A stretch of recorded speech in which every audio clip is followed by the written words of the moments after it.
Hey everybody, welcome back to Reading Crossbow. My name is Lana, and this of course is my buddy Rob. Hello, everyone, and I just finished the book yesterday, so I'm actually got it fresh on my mind, and I'm eager to talk about it with you.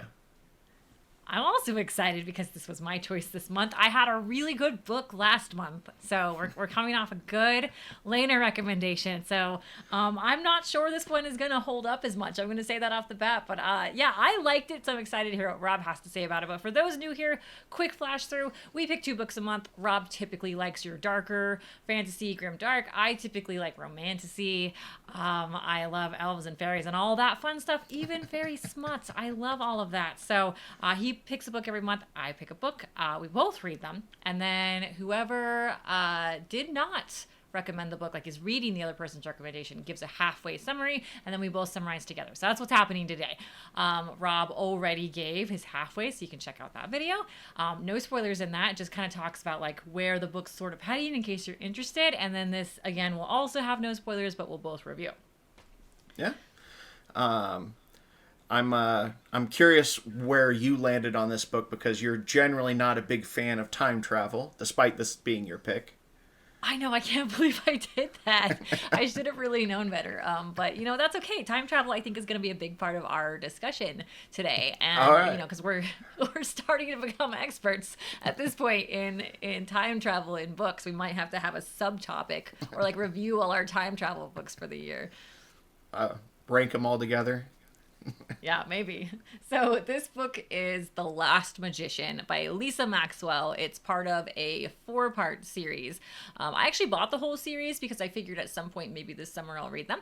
But this particular book, book 1, just very, very quick summary, is about a girl who can actually time travel, of all things.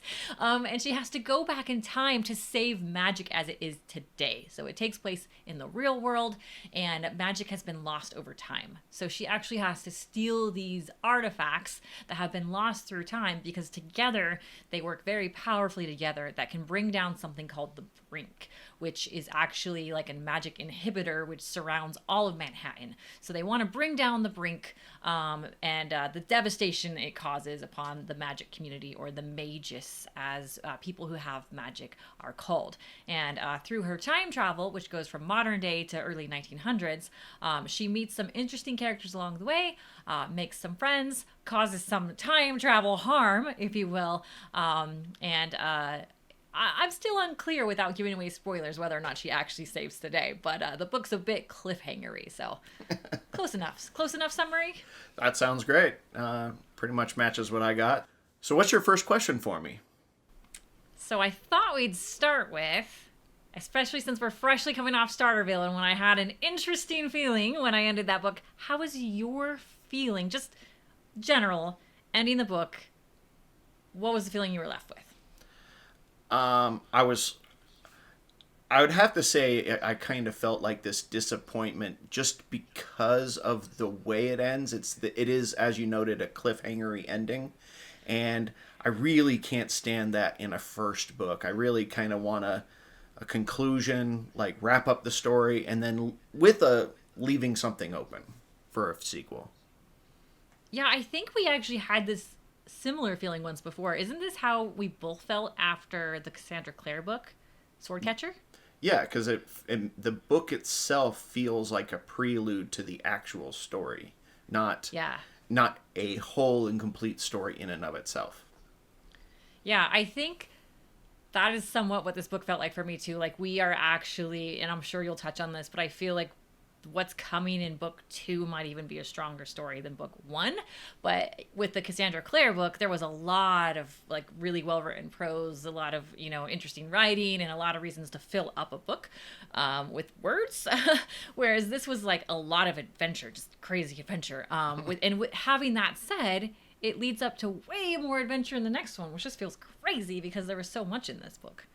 But one thing I thought we'd do here today is I've changed our format a little bit, so roll with me. I've kind of prepped you a little bit, everyone. I've let them know a tiny bit what's coming, but moved a little things out of order than we normally do. So the next part of this is let's go straight into the characters, because I thought the characters were very interesting, mostly because we crossed timelines, but I don't want to feed you an answer, so I'm curious. What did you think about the character development in The Last Magician? I actually thought this is probably one of the strongest character developments of books we've read lately. Um, every single character, for the most part, actually has a really interesting um, personality, and like we get some actual meaningful and tragic backstories for the majority of the characters. Like almost everyone has a really like tragic story that of the awful things that happened to them in the past, and that's jaded them so severely in the current times that no one likes or trusts each other, and so it really actually made me think of more of a grim dark type story where there is no good guy. They're all just kind of lesser bad guys. What do you think? uh, I didn't think about that before, but I would had I probably read more grimdark. But yeah, like our main character Esta, she's definitely not without guilt, not without charge. She's led a very sort of shady life. She's a thief basically, like in her modern day life, Yeah. and in her travels. And she was, I mean, outright, I mean, it's clearly she was groomed to be this super thief. But she's not the only one that has this kind of crazy story. You know, there's one character where, you know, he like destroyed his like home life. Another one, basically, his family was all murdered. And another one is basically running away from her family. And everyone has these like messed up backstories that kind of builds into why they are doing what they're doing over the course of the story.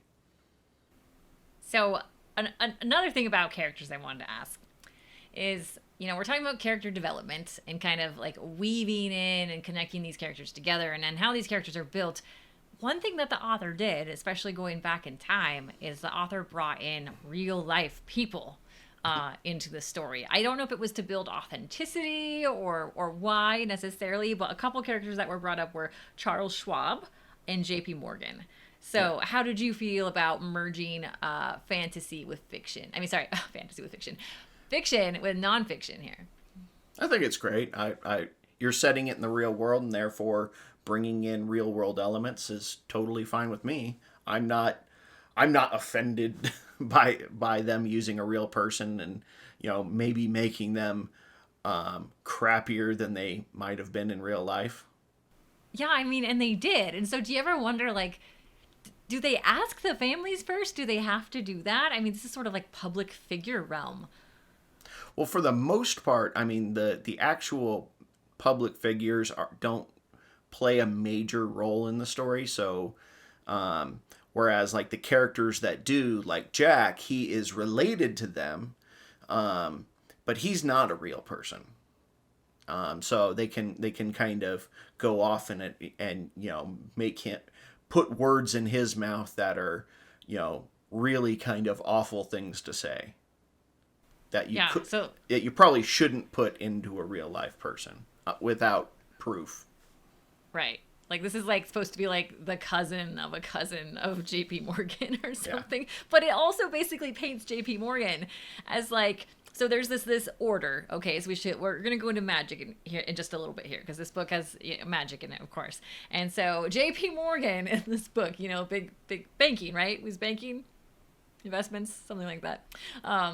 Anyhow, he's like basically in charge of the order, which is like this kind of anti-magician, sort of. I don't want to go into it too much. I'm going to have Robert go into that. But they're against the magus, right? And he's basically leading this group, which sort of reminds me a bit Illuminati-ish at times. And so that's why I wondered. I'm like, they're putting these like historical figures in charge of basically like an almost Illuminati, like anti-magic order. Like, that's just weird.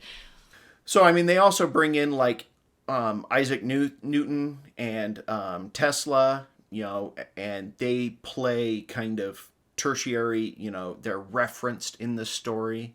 And, I mean, you're setting it in the real world, and you should bring in those kinds of elements. So I think it's great.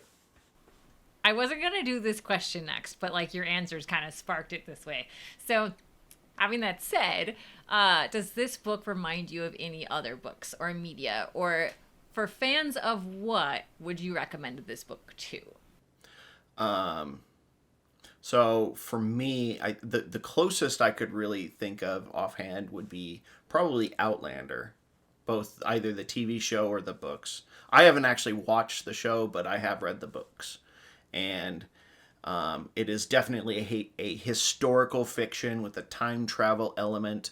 There's, at least in this book, the romance is almost non-existent, but it's setting up for that possibility in the future, I'm guessing. Whereas Outlander's a little bit more upfront about the romance.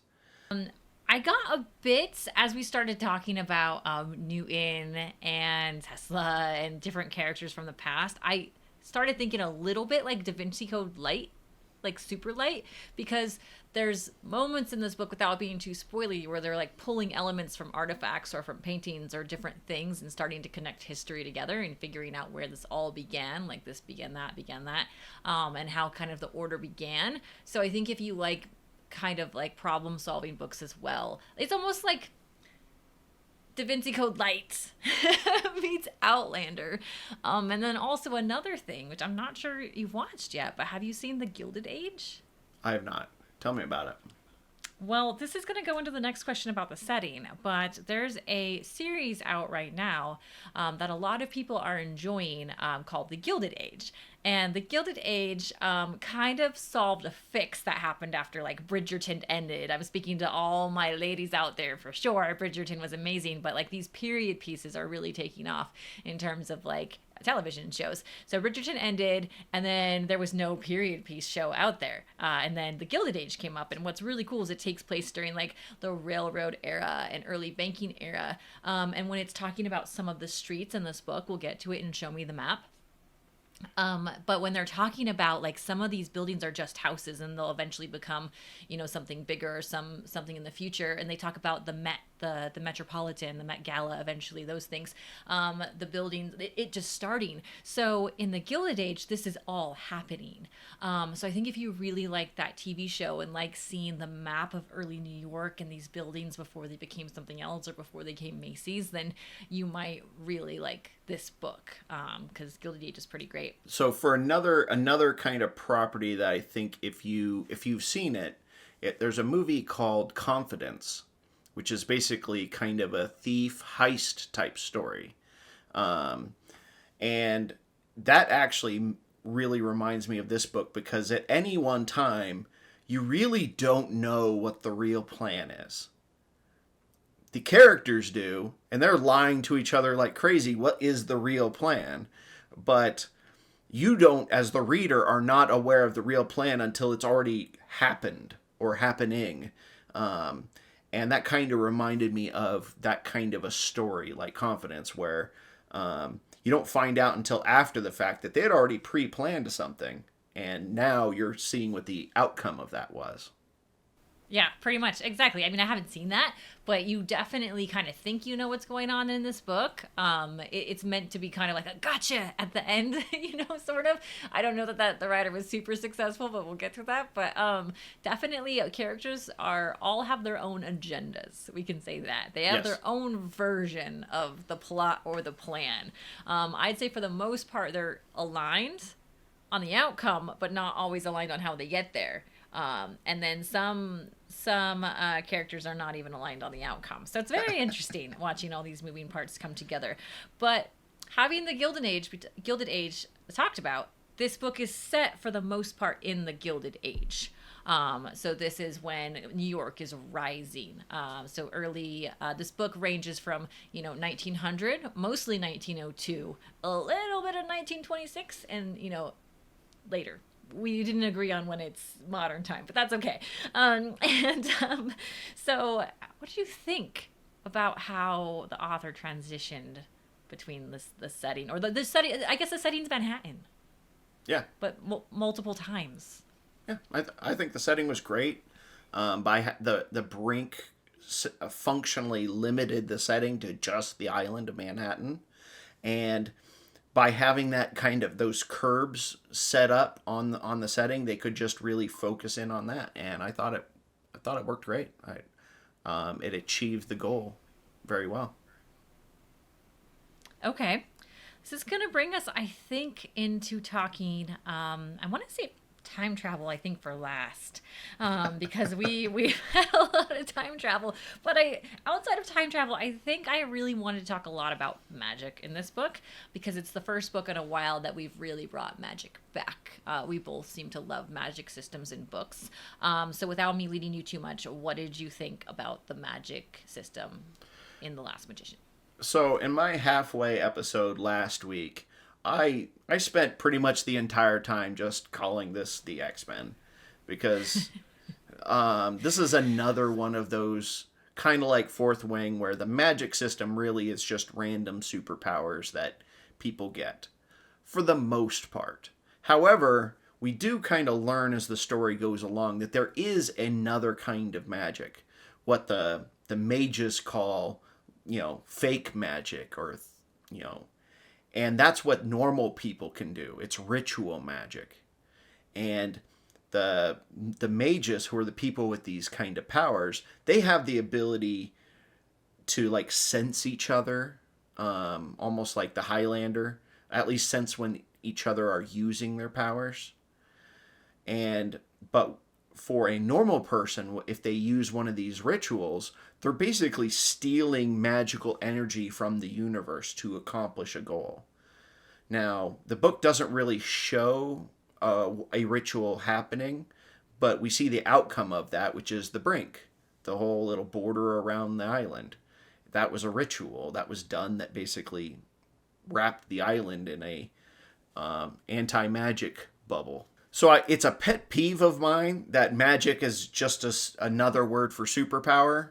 But on the other hand, I did enjoy the magic. I liked the limits on the magic. Like each character had their own like weird little limits. Like Esta, our main character, she can slow down time. She very clearly says, "I'm not stopping time," but she's slowing to a point where it's almost like it's stopped. And as she moves around, it looks like to a normal person she's teleporting. I like it. I think all their powers were interesting. And as the book got on and you learned more about their powers, it got even better. Yeah, I cannot wait till we each maybe like.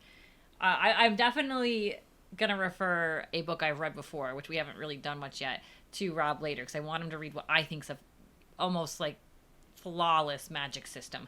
So having read some books like that where there's like really great magic systems, I know you've read some too. I can see elements in this one that could have been closer to a really good magic system, and I'm wondering if that's going to come in the later books, because they pulled on it a little bit. So, and what I mean by that is they talk about Isaac Newton at one point being maybe having some magic. I don't want to talk about that stuff too much, but like it's interesting to go back in time to think of all the people who might have experimented with magic, which is kind of like hinting a little bit at elemental magic, and the people who aren't mages, who practice this fake magic, as the mages say, they actually believe it's in elements. They believe that you can kind of harvest the magic or use certain elements, and we see that in some ways because Esta uses this bracelet to time travel. It's one of the artifacts that's like the sole purpose of the book in the beginning. She's going back and through time to gather these artifacts to hopefully bring down the brink in future times, or maybe even past times. I can't quite remember where they want to destroy it, but they need all the artifacts to do that. And so there's some stone in her bracelet that she's actually using to strengthen her power. That is some sort of element, and there's different moments throughout the book where they talk about different elements. Mercury is one that they talk about, and so I just don't even know that we know yet, but it's clear that there is some sort of elemental influence on magic, and these mages have what they call, as you mentioned earlier, but they call it an affinity. So it's almost like everybody could have some tiny bit of magic. Magic is all around you in this book, but it's whether or not you have an affinity for it that matters. Now, is this affinity going to be born with? Is this affinity going to be You know, I wonder, I could be totally wrong, but there's this one character that really likes knives. What if her affinity has some sort of like elemental pull to it that has to do with her knives? I don't know. I'm just trying to think outside the Well, box. so her affinity, so the affinity I think is just the what they call that person's power. Right. So It's some her power. her affinity is she can control life and she's a healer. Yeah. But she Right. can also like suck the life out of you because it's just the Yes. it's just healing turned backwards. But like Right. but but does she have something else that impacts the way she uses knives? Because I mean, she's practically like bullseye with her knives. I mean, she is very skilled with them. So is that related to her magic? I mean, it's unclear. I don't think it is. She says it's not. So, but from reading some other magic books, a lot of them, I feel like maybe just the knives on her make her power stronger. Just her Okay. affinity not having to do with knives. But just because other characters like Dolph, there's this kind of sort of like mob boss sort of character in the book. He's actually one of the main characters. He says they don't even really talk about her power that much, just that it's badass, it's scary, people don't want to mess with her, and it only happens in a few moments in the book, and it doesn't even really explain how she does it, but she can affect a whole room. And so I almost wonder if she doesn't know she's pulling from certain elements because these two sections of magic don't talk. Yes, and that's entirely possible that they're. I mean, or I think they imply that the people who do alchemy and the other sort of and thaumaturgy and that kind of stuff, the non magus, when they use magic, they're linking it to the elements, but they think that normal mages are just doing it innately without knowing how they're impacting the elements. So there might be more to the magic system that we just don't know. But I agree Yeah. with you. On surface level, this is thin. But that's okay. Yeah. But there's definitely room, especially with the all the discussion of alchemy and thaumaturgy and ritual magic. There's definitely room for that magic. It's just in the nature of the book, they basically say this is the bad magic. This is the only the bad guy should be doing it. Yeah, like because they talk a little bit about some mages who've dealt into the art of ritual magic, and it's definitely a great big no-no. But I have to wonder, is that because they haven't talked? Each side haven't talked. Like if you are a magus and you learn all the ritual magic stuff, are you just like godlike superpower? Are you the Miss Marvel of comic books, as you say, X-Men? I mean, well, it's not, but you know what I mean? Yeah. Well, and the what we do know about the ritual magic though is that there seems to be a cost Yes. by using that magic. There's a magus in the story who uses the ritual magic, as well as whoever put up the brink. They make it clear that when you're doing that kind of magic, you are damaging. There's a cost that's being paid, and it may not be one you like. So that's I find that to be actually far more interesting than the affinities and talents that the primary characters have. Yeah, I like in magic books if magic can be also taken away or gone. Magic's that's just infinite and uncontrolled and chaotic, and you have these super, super powerful wizards that are all powerful. Like, I really don't like that. I think power should be able to be taken away. So, and there absolutely is that happening in this book with the brink. Maybe even to another extent as well, which we don't really know yet. But yeah, that's kind of that's the magic in general in the book. Yeah, it's in this book. It's generally a lighter on the magical descriptions, but there's a lot of hints that there's more to come. Yeah. Okay. This is going to take us to. I'm saving time travel for last.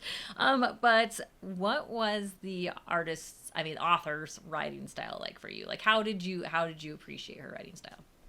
Um, I think I commented in my midway that one of the things that I found interesting was there's so many point of view characters in this book, and I find in fact, you'll have a character who's the point of view character. Then the next chapter, it's still the same scene. It might even be the same scene, but it's just we're now telling the story from someone else's point of view. It's all third person, but you're just kind of there, the focus of the point of view, and then it shifts around. And so a character that might be the point of view character often, they might be in a scene and they're not the point of view. And I find that kind of thing very interesting because I always try to guess in my head, why are they choosing this person? When you have three point of view characters in the scene, why is it this person that you're telling the story from? Because, in a book like Game of Thrones, it's often very clear why. There might be more than one point of view character in a scene, but it's really focusing on the internal monologue of one person at a time. This one, it wasn't quite as clear why it was shifting, but the style itself, I enjoyed the book, the way it was written. I didn't have any there was no gotchas or any frustrations with the writing style. It kind of flowed real easily. It was easier to read. Yeah, very easy to read. I didn't feel like there was like words I had to look up. Maybe at some points it'd be interesting to like look up like a time in New York, perhaps, but that's more related to the map. Yeah, I'd say in general this is like a very easy to read author. This is almost like a good book for people who don't read a lot, maybe. And that's not dumbing it down either. That's not like how I like was scathing on John Scalzi's writing last month, which is just very different. That was like very easy, but in another way. Well, you have a wall of YA behind you, so I do. I don't think you're going to be complaining about a YA kind of flavored novel. Yeah, it's just easy. It was really easy to read, but some YA authors like Cassandra Clare, as you've read, can be exhaustive in their writing style. So, yeah. I mean, this would be like entry level YA even.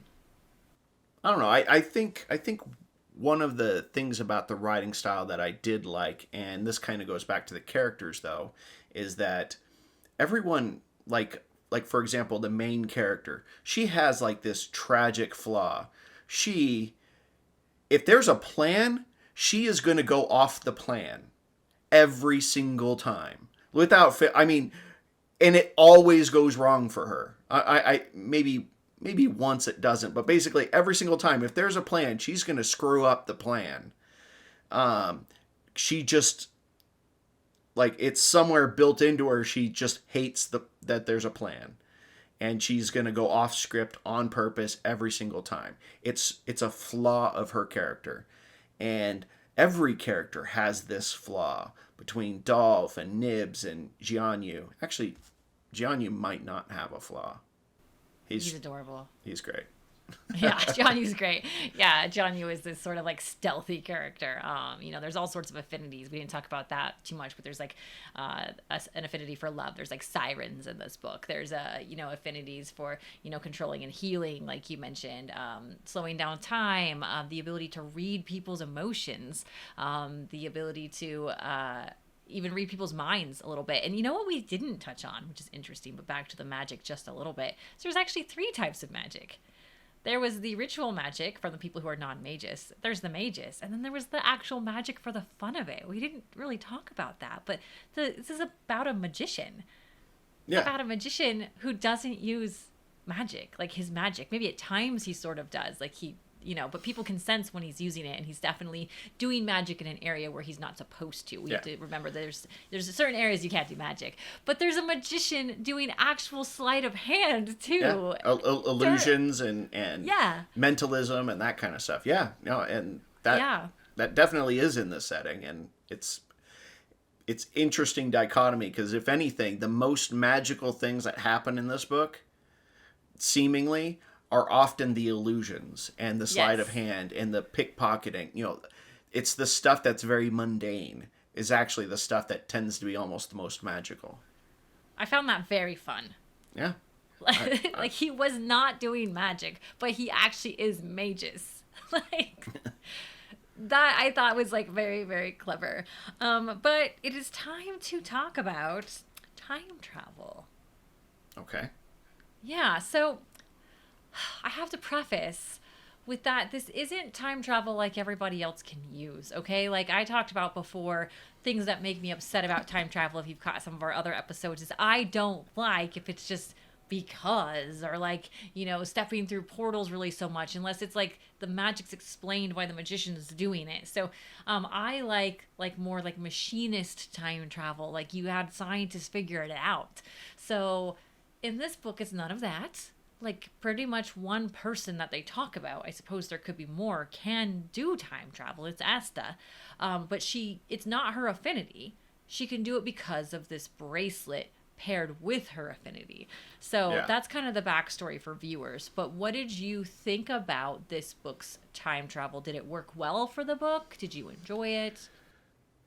One of the things they did that I found to be actually very smart was very early in the book. I think it's within the first maybe 5 chapters. They actually they make it clear that a change in the past will change the future. And because Esta, she's in the past, she does some stuff in the past. Once again, going off the plan because she can't stand a plan. And then she gets back to the future and things are different. One of her friends just doesn't exist. And this is right at the real quick in the early part of the book, is they make it clear that she can change the past in a way that drastically alters the future. Now, they had this theory that for the most part, time will just, you know, mostly happen the same kind of way, but they make it clear you can change the past. If you go out and you try to do an assassination on a famous figure, it will change the future. Absolutely.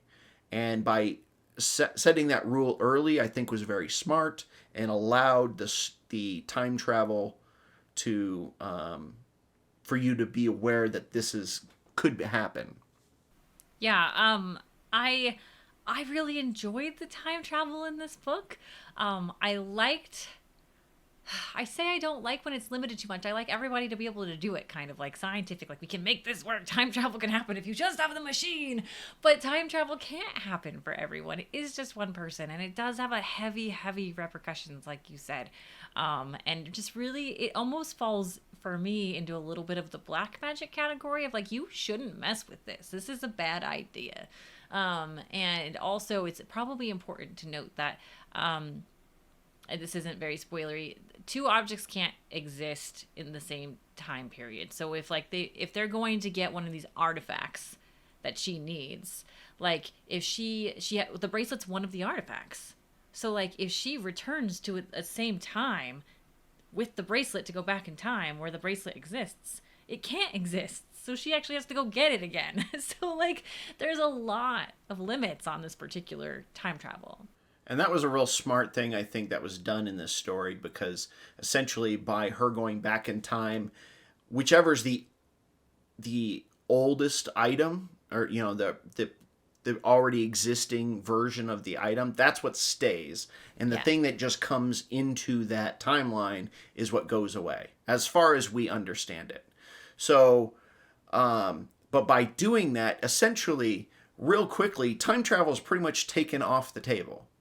Yeah, exactly. Very cool. So that's why I think actually Outlander's a good example. While there is multiple time travels over the course of that book series or the TV show, for the most part, the time travel. You don't just willy nilly hop around in time and can mess around with it, unlike something like Doctor Who. Yeah, great shirt. And actually Doctor Who still has some limits on it, but for the most part, the time travel's not really a main part of the story, other than you have a person from the present day in the past. And that's why I think Outlander was a good example, is that's kind of, for the most part, that's all you get. The time travel is really just the bookends of the story. Yeah, it really is. And also reminds me a little tiny bit of Face the Night that we read earlier. How she can avoid death sometimes or avoid bad situations because she gets this premonition, or she knows it's happening, and in a way everything kind of slows down around her and she can kind of like dart things and bullets, like this is also happening with our main character in this book. So different ways, but we've been down this path before. Yeah. And I thought it was cool in that book. The part that I found actually most interesting was she brought back a newspaper clipping from the future to the past, and kind of in a Back to the Future Marty McFly that kept changing as she was impacting the past. The actual newspaper clipping was changing, and that was kind of giving her a clue whether she was on track or like messing it up, as far as like not completely screwing up the future. So that was actually an interesting element, because that's the only thing that seemed to be changed by the future time travel.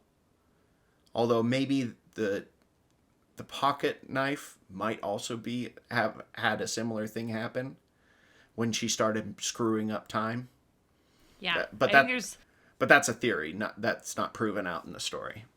Not yet. Yeah, we've only with how the book kind of wraps up and comes together, we don't actually know all the outcomes of everything she did, because she spent an extensive amount of time in the past. Because when she had to go back to steal one of the big artifacts, she has to give up the bracelet to do it. She basically goes back to that time frame that we talk about where two can't exist. So she does have to get the bracelet back to actually get back to time. So that's kind of what this whole book is built around. Mm-hmm. And mostly successfully does it. We're going to get into rating this book, definitely. But before we do that, we have something very important to the show that we don't get to do very often. What is that, Robert? I think it has to do with maps. Yeah, it is Show Me the Map time. So, I actually don't have the map today, so Robert was so kind as to send me a picture of it, because, like a lot of book lovers, I travel around with my books and I leave them places, and this book is somewhere. So, we're going to pull it up for you, and we're going to talk about this map today, and I'm just really glad we have one at this point, because we don't always get one. But the map is pretty straightforward. It is New York. When in New York? I don't know. It might just say it in the corner here, but why don't you tell me about the map? The map, Rob. What do you think? So it is it's basically a kind of real world looking map, and of just the Manhattan and the surrounding, rivers. There's at this point only the Brooklyn Bridge exists, which I actually didn't really remember that at this point in time there really wasn't just the one bridge. You're so used to seeing multiple paths across the rivers. But for the most part, it's a straightforward map. There's highlights of all the major set pieces of the story. So if you just kind of, as you're reading along, you're like, where was the Haymarket? Oh, it's right here.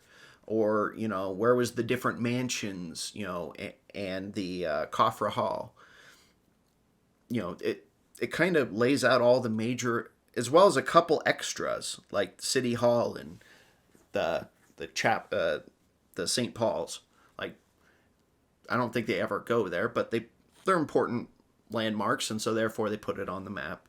As well as you kind of get an idea of where the brink is and this thing called the deadline.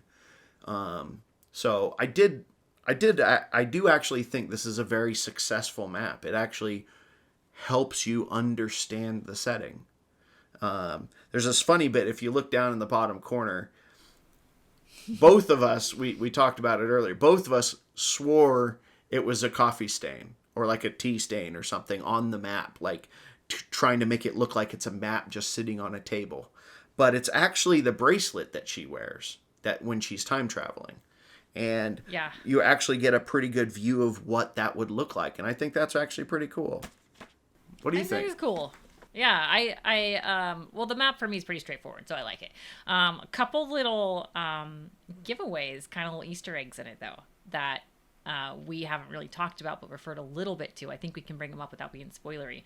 But I did think it was nice that it looks real worldy. I'll have to I have to brighten this up for viewers to be able to see it. Like, it was a very dull printed kind of map on purpose. I wonder if it to make it look older, and like maybe looking like it might have been on their desk at in the office. So one thing we didn't really talk about is our main character Esta. She gets her orders from a professor, so she's actually been adopted. She's kind of been collected, so to speak, by this person who is basically, she wouldn't know how to do this on her own, right? There has to be somebody kind of like leading her, helping her, guide her along the way, somebody who needs these artifacts. And so he actually has a team of people. She's just one person on this team, but so I actually feel like this would be on his desk or something, or her desk. Yeah. And she has her bracelet there looking at it. But so yeah, it's very straightforward, very successful map, up there on the list, very easy to read, very easy to reference back to. What I liked about it, a couple of things I wanted to point out, is it's modern day and early 1900s on the same map, because New York hasn't changed that much, and they say that in the book. Like, the streets, the same streets, 34th Street, 1st Street, 5th Street, all these major streets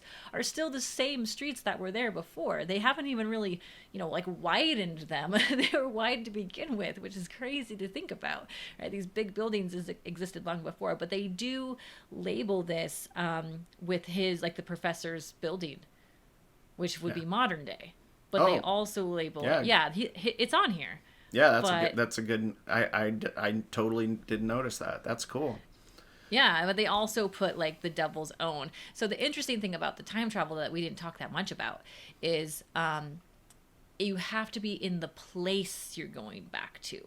So like, let's say you want to be in the professor's building. Like, she wants to go back or forward in time back to the professor. She has to go to whatever building that was in at the time. So if you went, one of the things I thought was funny that they brought up, if you were on this bridge, it's the Brooklyn Bridge, and you went back in time before it was built, because it was just built like during this time, you'd fall into the water because there wouldn't be a bridge there. So I thought that was kind of fun. Or you wouldn't be able to time travel to that point. Like, for example, she at near the start of the book, she's at one of the two mansions. I can't remember which mansion it was at the moment, whether it was Schwab or J.P. Morgan's mansion. I think it was Schwab. So she's at Schwab's mansion, and she's like, I can't get to the future from here because the mansion was demolished. And that did happen in the real world. So she actually has to get outside to a street where the street will exist in the future. Therefore, but if she was inside the mansion, she tried to jump to the future, it won't work. True. We don't really know the consequences of that. She just makes it clear it won't work. I thought they said something about if the bridge wasn't there, you would just be in the water, but maybe that was a joke. I don't know. I thought I read that, but I think it's interesting that the map is cross time periods, because you can't write the same thing over the same space. So they chose which thing to list it as for whatever, for all the time. So they clearly had to pick a little bit. But there is a little Easter egg on here, which I'll point out, that doesn't really say anything, but there's a hand on the map. And it's got like different symbols above each finger and one in the middle. And that's related to alchemy. And they actually describe it very well in the book, but by having it on the map, it actually helps when they are explaining what that is. You can actually refer back to the map and be like, oh, there's the key, and as it's going through the different, and that's a representation of the elements. Yeah, and I didn't find that till way later. Like, I didn't see that in the map automatically. In my head, I see a circle. You think it's some sort of arena or something. I didn't pay much attention to it. I did find it later, and I thought that was cool. Kind of like zoned in on that. But yeah, pretty good map. What would you rate this map, Rob? I think it's a solid 4 out of 5, because it gives you all the information you need. It helps you understand the story. It doesn't really provide you any problems. I mean, it helps clarify the story, and that's what maps should do. Yeah, same. Solid 4. I'd say if they wanted to be extra, we talk about being extra a lot. What would be cool is if they had one of those vellum sheets, maybe, that had printing on it of modern day, and then you flip it, and it's just a little bit, right? That would be kind of cool. That would. show where things are, but you put like new things on there that obviously wouldn't exist. They talk a bit about like the Met Gala, which is just new back then. And in the Gilded Age, like I was talking about earlier, they're building the Met Gala in that TV show. So I thought this overlapped quite a bit. We are going to go into rating everything that we just talked about, so we spend less time on rating this time, and almost kind of like revisit just a little bit. So we're gonna go back, general plot, general story for The Last Magician. What would you give that? I think generally, I think this is a just kind of solid story. It brings in a lot of what I normally look for in a book, which is, complex characters with tragic flaws. No, everyone's kind of, no, there's no white hats and black hats. It's all gray. Everyone's has their own motivations, even when to the reader these motivations are stupid. Like what? Like you as the reader's like, why would you do this? This is insane. But within the context of that character, within that story, to them it makes perfect sense because they don't have all the information that the reader has. And I love that in a story. I think that's great. I think too many characters are essentially flawless beings, because we're meant to project onto them. Whereas all of these characters are just like broken people and, with messed up motivations. And I love that in a book. And the way the plot comes together, the kind of heist, I think it's fun. It's a fun story. So I think this is a clear 4 out of 5. Yeah, I give it a 4 too. I think that the magic upon magic upon magic for me was very fun. And the magician element was very interesting and cool, and I like the siren part in the story.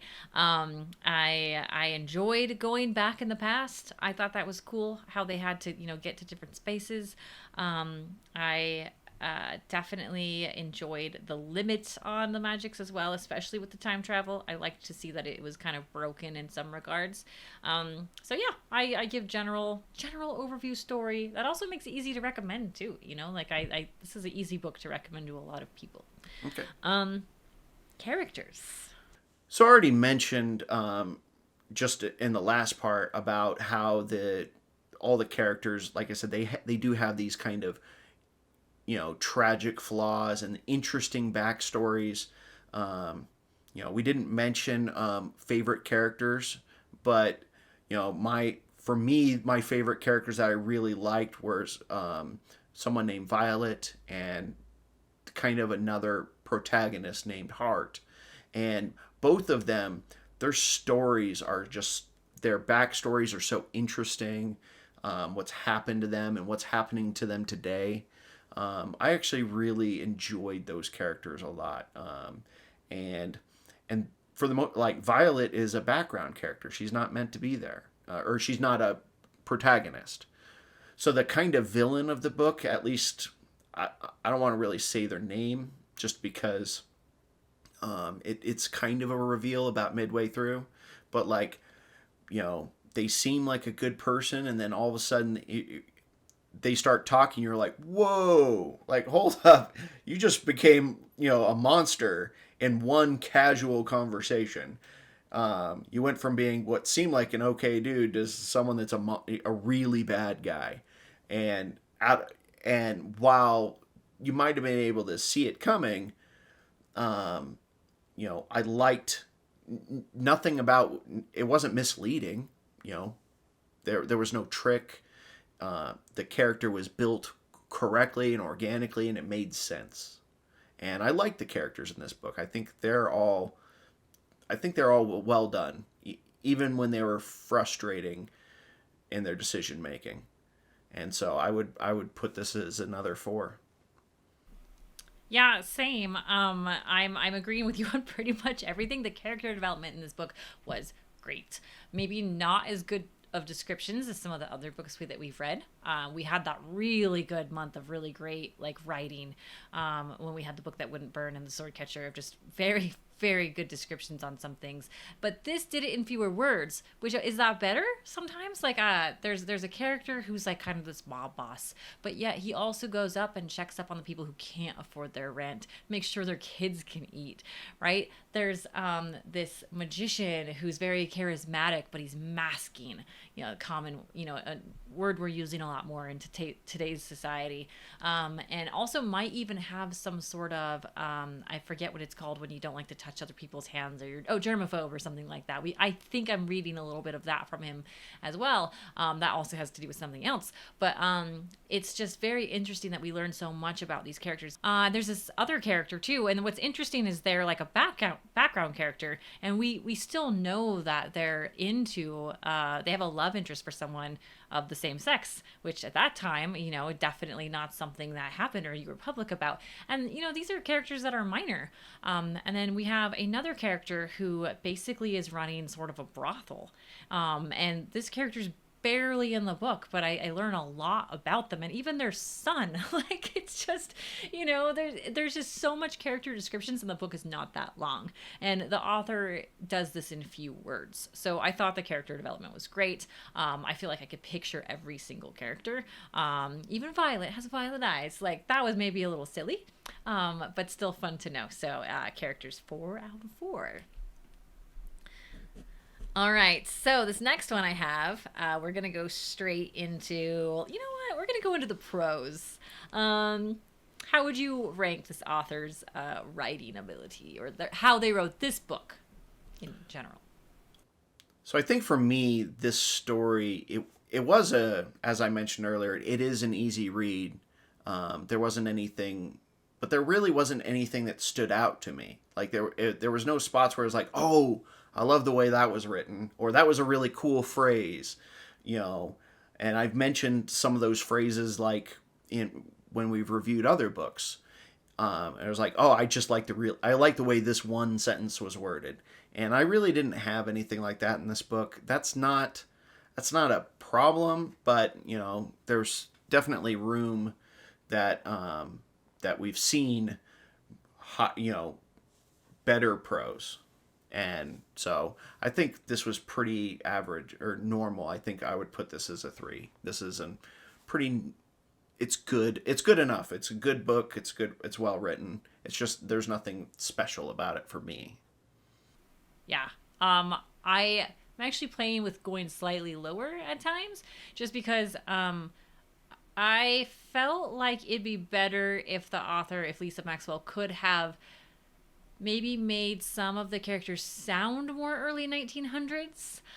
There was at times where even like there's this siren in it when I kind of wanted her to be like, kind of like old Barzy. Maybe I just watched like too many like Prohibition movies, but like I almost wanted to hear her Brooklyn accent, like in how she talked, and I don't think it read that way. It still read too modern, even for when they traveled back in time. Now, we didn't get that on some things like Clothes, right? She did a very good job making it feel like someone said, I don't want to walk through the crap in the streets, right? Their plumbing wasn't great. Like, there's stuff like that. Even the type of like weapons they had, the machinery that they had, things like that felt very 1900s. But the talking didn't always. Some characters did. There's a character named Nibs, definitely did. So general writing, I'd say 3. But I think some of it just like missing the vibe of what I thought a 1900s 1920s would be. Yeah. Definitely nailed it in the setting, missed it in the writing. I don't disagree. I think there's a fine line there. We had the same thing when we read the Face the Night, where there's a fine line between using the right words and coming across like Yosemite Sam in a Western. And it's a fine line, where what you're doing is perfectly fine, and now it's a parody. And I think you could easily do that in this. Like, you could watch a bunch of maybe like, gangster movies or the Newsies or something like that and try to replicate that accent. But you're treading a line that if you don't hold on to it, it's tough. And so I totally I agree with your observation. I hadn't thought of that, but Yeah. I think it's challenging, and I think that's why a lot of stuff they just kind of switch to a modern accent. So let's go to magic. How did you feel about the magic system in the book? I mean, just generally, it's a superhero story, Oh, and while there is a potential for magic, more of a magic system in the future, it's just not in this book, yeah. and and so for the most, and so you know, as the powers that we get, all of them seem to have some interesting kind of quirks or limitations to them. Maybe not all of them, but a good chunk of them. We don't get access to very many powers. There's a lot of hinted at, but we don't actually know for sure what a lot of people's powers are, as you kind of noted earlier, and so I just don't think we have enough information. And Fair. and you're doing a fantasy story, an urban fantasy of to an extent. I would have hoped for a lot more. So I think this is a 2. It was below. It was I wanted a whole lot more. It wasn't bad. It's not a 1, but there was a whole lot more room for an actual magic system to be there, and it just wasn't. Yeah. I would have liked if maybe, the it's hard to say without radically changing the story. So, and maybe within the context of the story, this was the best you could have. Yeah, I give it a 3, so a little higher. But that's because the best magic, as you said, wasn't even magic. Like even some of the heists that they pull off, there's like some gorgeous dancing girl. They have distractions, right? They turn off lights. They do stuff that isn't even magic, and those are the best parts. And yeah, they didn't explain it. I know it's coming. I probably shouldn't judge on that, but I still had a great time reading it. I know it's limited. That's one of my big things. I know it's drawn from something, whether it's the universe or sources. I know that there's rules. I always like to have rules. And so I think that was enough for me this time around to give it a solid 3. Okay. But yeah, I hope it improves. And then the last one, before we get into like another thing I'm going to do today, is just time travel. Like, I don't know that we need to go. Should we go time travel in general? Like, or should we go from what we read? I'm not sure here, but we should rate the time travel now. This is just new. I think this time travel was very well done. Its rules seemed consistent, at least within the context of the story. Though I'm actually very worried about what happens right after this story because Yes. because within the rules that we know, there's going to be a problem. I think so. We should say that she could pull someone back with her. Yeah. So and We didn't talk about that. and that happens right at the very beginning of the book. She time travels with other people. But Very beginning. Yeah. so but but there are obvious rules. They very clearly explain at the beginning that you can change the future. They even give these context clues with the newspaper of how she's altering the future as she's doing things. I think all of that was well done. They also, by limiting the amount of time travel within the context of this story, I think was beneficial to the story. So, I don't know. I think the time travel was well done. There's nothing amazing or terrible about it. So, I think this was pretty solid. I'd say 3. 3. Oh wow, I'm gonna give it a 5. That I am. I wasn't. Are you shocked?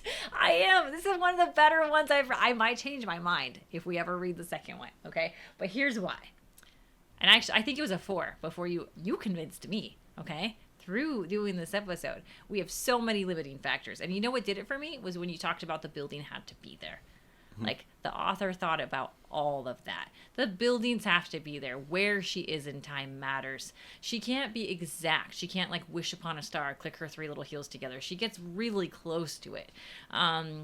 she has to use something to enhance her abilities. That is also finite. We don't even know, there's some clues I can't say that make it seem like, is that bracelet even forever? So then is she done? Does she have to find another power source? I think there's so many factors to this that limited it and made it interesting that it's a 5 for me. See, for me, when I like a time travel story, it has I want more, either um either where you're seeing how all of a sudden all the pieces come together at the end because we've seen the build up and we've seen that in other books we've read, or like dramatic world change, the way the world is changing, and kind of like Back to the Future, that like him just making one small change in the past, all of a sudden Biff owns a casino. That's I like that. This one just kind of, I mean, but I get why you like it, because I really like because that, it is the most mild version. But okay. Well, if we get a better one, which I hope we don't, we've had enough time travel, then I would be okay with seeing that. But again, we space this out a bit. We've had so much time travel. But yeah, no, I was very, very pleased with the time travel for someone who doesn't love it. This kind of brings us to, now that we've said all these things, we've given a lot of 3s, a lot of 4s, and if you all have watched the show before, then you know that doesn't necessarily mean our rating of the book is going to be a 3 or a 4. And sometimes our rating will be higher or lower, whether or not we had fun reading it or not. I've even rated something lower just because I felt like I couldn't recommend it to a wide enough group of people, even though I enjoyed reading it. So one of the things that we talked about before this episode was, what was maybe a sticky moment, or what was like a moment of like, maybe even, it doesn't have to be past redemption, but was there a moment in this book or a plot point, a sticky point I'm calling it, where you thought like, you want to talk about? So there was this one point that I really struggled with when I read, because it seemed so bad, and frustrating. And it's when this Asian man, he's carrying a obviously injured or dead woman into a bar where there's lots of people. And instantly, all of his friends assume he did this to her. Everyone assumes he did it, and it's basically called out as, this is racism. And yes, and obviously it was in the context of that story. However, what kind of psychopath carries the victim into a public bar? Like the jump to conclusion makes no sense. It's such an insane jump, considering how loyal and gentle the character normally is, that everyone, all of his allies, all of them assume that he did it to her. And it's like, that came out of nowhere, and it really irritated me. It was and there was and that wasn't the only spot. There were couple of these moments where it's like, come on, like it feels like a plot hole that you didn't have to create. You created a plot hole for no reason. There's some characters that just get a death for out of nowhere. Like you expect a death scene, and it's like, nah, you just die. It's like, come on. Like, there were some very frustrating moments in this book, reading this book, despite the fact of how much I enjoyed reading the book. There was a couple moments where I'm just like, come on, don't. And I like a twisted story where there are no good guys and everyone's kind of bad, lesser bad, but these were just stupid. The characters are making dumb decisions, and I there was a couple too many, and it was irritating.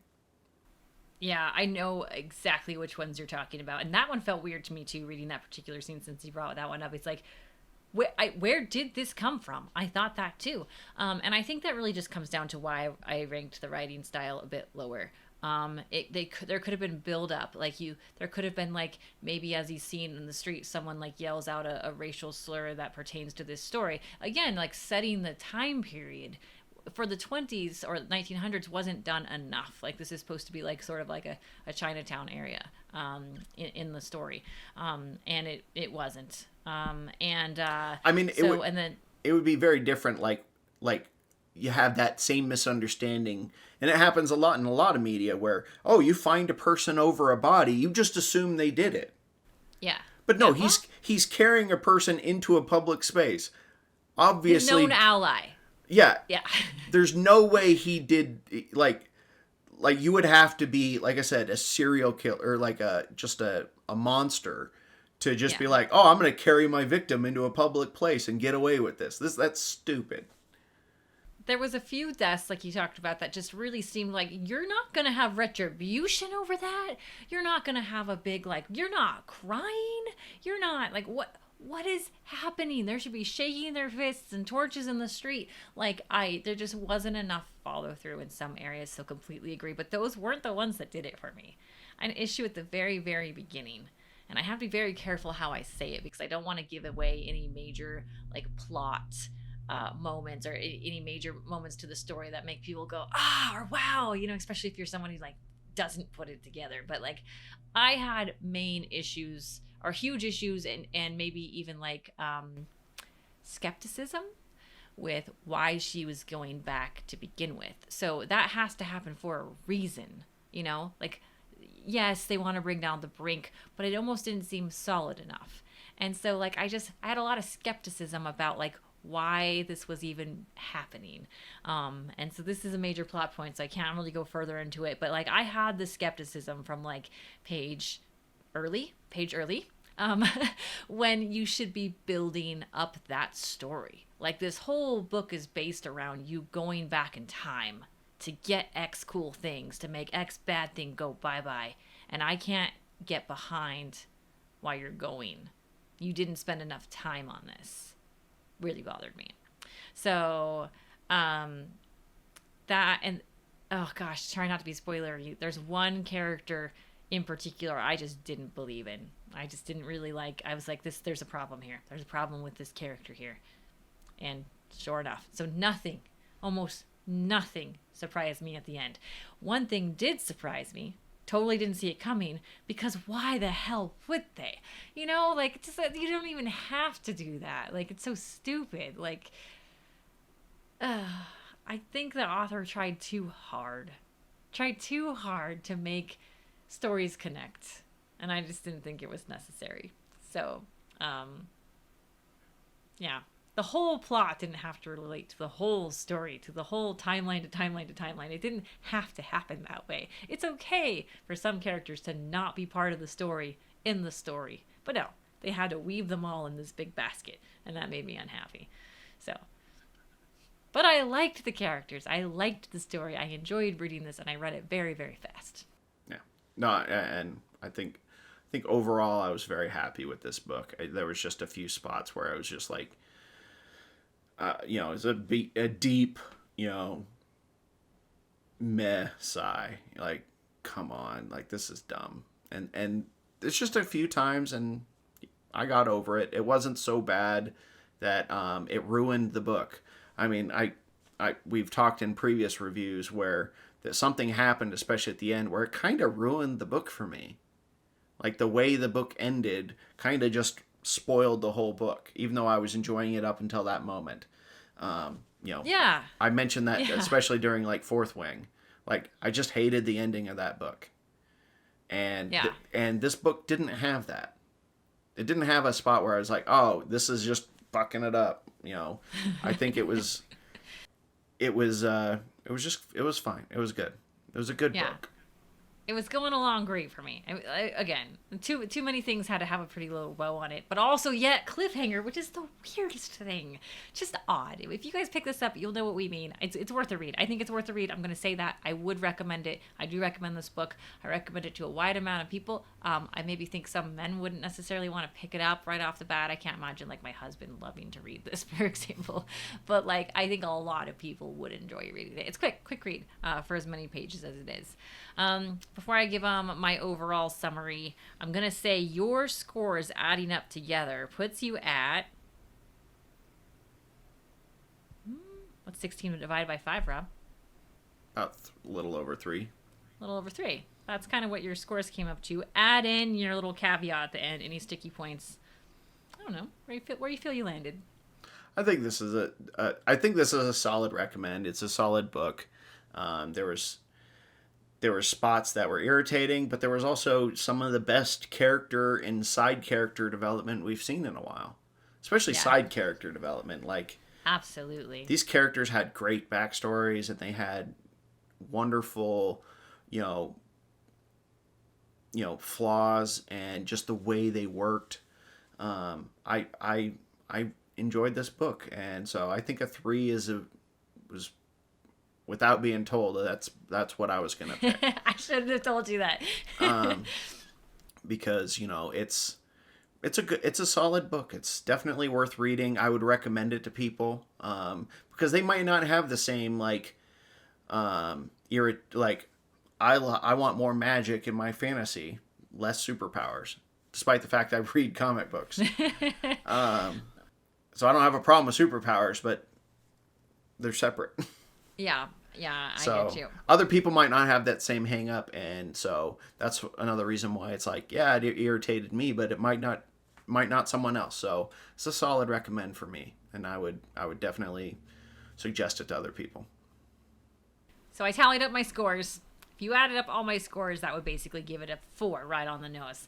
But it's interesting because in my head I'm thinking this is a 3.5 book. It's a 3.5 for me, and I like that we kind of did this with talking about like, oh, is there anything that could take that away from it? And yeah, I did knock it down a bit. So if for anybody that wonders like, why do we, if you hear us saying 3s or 4s or a bunch of 4s, why is it lower? Like that's kind of why. There's some things that just don't sell it at the end. But yeah, solid recommend. It is a 4-part series. Am I gonna keep reading it? I will, because I like Heart. I like the magician. I really enjoy this particular character's story, and I would like to see where this character goes. So, yeah, interested. Yeah, I would definitely be interested in reading more. And once again, no crossbows. We can't talk about crossbows. It was the wrong era. Novelty at this point. Yeah, we're reading crossbow. We try to point out if we see any crossbows on the pages. We did not this time. It's okay. This is our next book. If you haven't read this one yet, please pick it up. You can follow along. I'm going to do the halfway on this next. This is The Lion, Son of the Forest by Mike Brooks. It is part of the Warhammer 40K series. So tune in for that because this caught me off guard. I can't say what, but I can give you a little bit of a spoiler. I started off sending Rob a very upset text message like, I don't know, dude. I'm not halfway yet. I'm going to give you my halfway episode next, but I am pleasantly surprised. So. Just to be clear to the audience, she was complaining at page 1. Page 1. Oh man, page 1. Okay, all right. So that's okay. That's next week. But just wanted to thank you all for joining us. We will be back week after week. Each different point of views from different recommendations. We hope you're enjoying the show. Appreciate it when you like and subscribe. Helps us keep the show moving along. So thanks for joining today. All right. Thanks, everyone.